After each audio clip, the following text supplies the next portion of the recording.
Shalom, selamat pagi jemaat dikasih Tuhan. Kembali kita berjumpa dalam renungan pagi.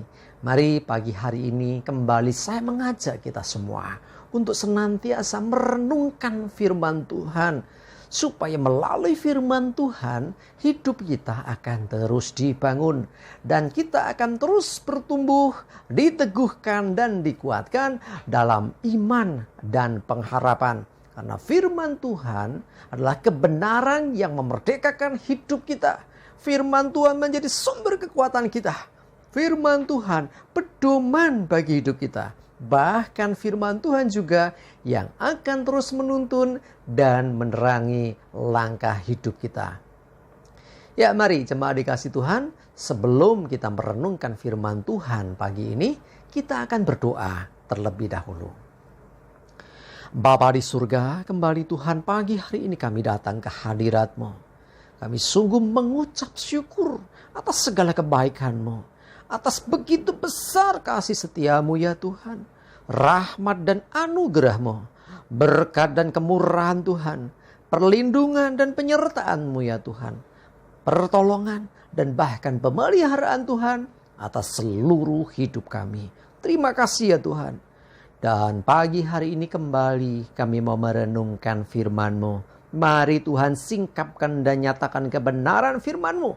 Dan Roh Kudus urapilah kami ya Tuhan. Sehingga kami bisa menangkap apa yang menjadi pesan Tuhan.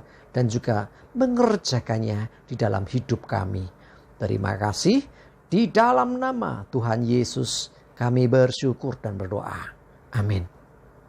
Mari jemaat dikasih Tuhan. Kita akan sama-sama renungkan firman Tuhan yang pagi hari ini saya ambilkan dari 1 Timotius 4 ayat yang ke-8. Saya bacakan. Latihan badani terbatas gunanya.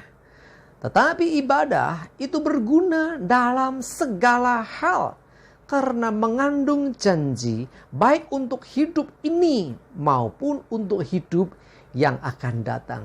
Jemaat dikasih Tuhan dikatakan latihan badani, ya, diartikan olahraga, olah fisik, yaitu bagus, ya, berguna pasti, tapi terbatas, ya, berguna terbatas, bukan tidak boleh, boleh saja. Nah, alangkah baiknya memang kita juga melakukannya, ya, latihan badani, tapi itu terbatas. Perhatikan, tetapi ibadah, ya, artinya ibadah kita lebih dari latihan jasmani. Jadi ibadah kita ini berguna dalam segala hal. Bukan hanya untuk, ya, dikatakan hidup kita saat ini. Tetapi juga sampai ke hidup kita yang akan datang. Jadi ibadah ini menjadi satu hal yang sangat-sangat penting bagi kita orang-orang yang percaya. Karena itu jangan tinggalkan ibadahmu. Tetaplah beribadah kepada Tuhan.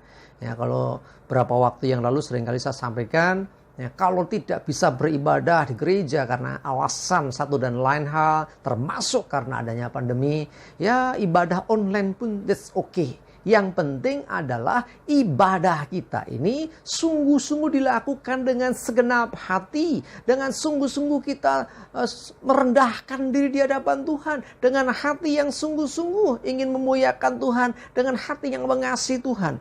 Jadi bukan ritual semata. Bukan sekedar aktivitas fisik seperti olahraga. Oh, angkat tangan. Oh, tepuk tangan. Oh, bersujud. Oh, loncat. Oh, apalagi? Ya, bukan aktivitas itunya. Ya, itu kayak olahraga saja. Ya, tetapi di sini yang terpenting hati kita. Ya, nggak salah tepuk tangan, nggak salah kita mengangkat tangan, bersujud, baik semuanya juga tuh baik.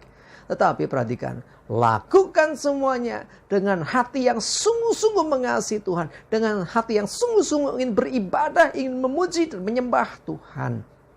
Ya, jadi sesungguhnya yang membutuhkan ibadah ini bukan Tuhan tapi kita. Kita butuh beribadah karena ibadah adalah salah satu cara kita untuk berbakti kepada Tuhan. Untuk kita memuliakan, untuk kita sujud menyembah kepada Tuhan. Untuk kita mengagungkan nama Tuhan.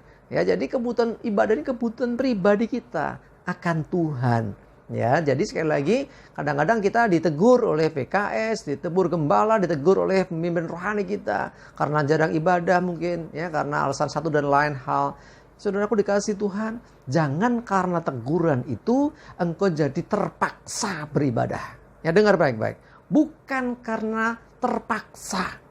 Ya baguslah ditegur, kita terima kasih ditegur. Oke, sekarang aku mau ibadah. Tapi dasar ibadahnya pastikan karena engkau mengasihi Tuhan. Karena engkau ingin berbakti kepada Tuhan. Bukan karena terpaksa, aku sungkan, aku gak enak ditegur terus.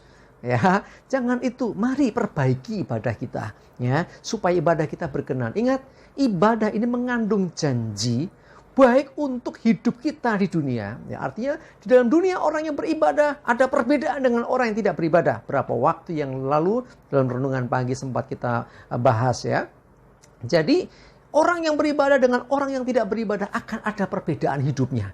Yang pasti orang yang beribadah kepada Tuhan hidupnya lebih ya penuh dengan damai sejahtera, penuh dengan sukacita. Orang yang beribadah kepada Tuhan hidupnya lebih lagi bisa menjadi berkat bagi orang lain. Ya, masalah boleh sama, tapi orang yang sungguh-sungguh selalu beribadah kepada Tuhan, dia akan memiliki iman yang lebih kuat.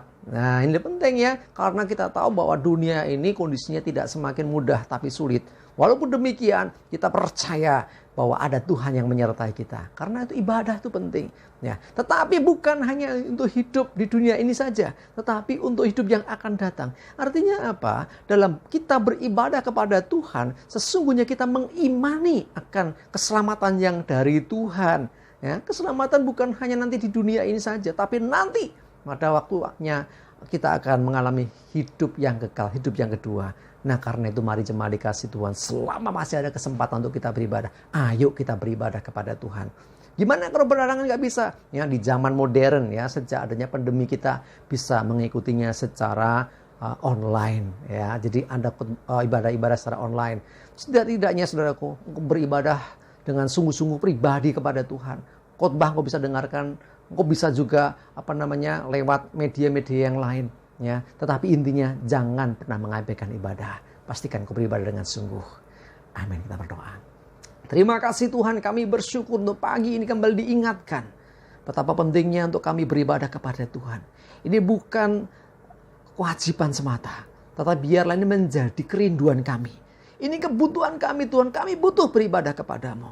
Karena kami tahu Tuhan, kami perlu Engkau dalam hidup kami. Dan melalui ibadah kami Tuhan, kami sungguh-sungguh menghormati Engkau, sungguh-sungguh mengasihi Engkau dan mementaati Engkau. Bahkan kami menyerahkan diri kami senantiasa di dalam kasih karunia-Mu. Terima kasih ya Tuhan, kami serahkan hari ini hidup kami, ibadah kami, aktivitas kami dalam perlindungan dan penyertaan Tuhan. Jauhkan celaka dan mara bahaya, dan biarlah damai sejahtera dan berkat Tuhan senantiasa menyertai hidup kami. Terima kasih, dalam nama Tuhan Yesus kami bersyukur dan berdoa. Amin.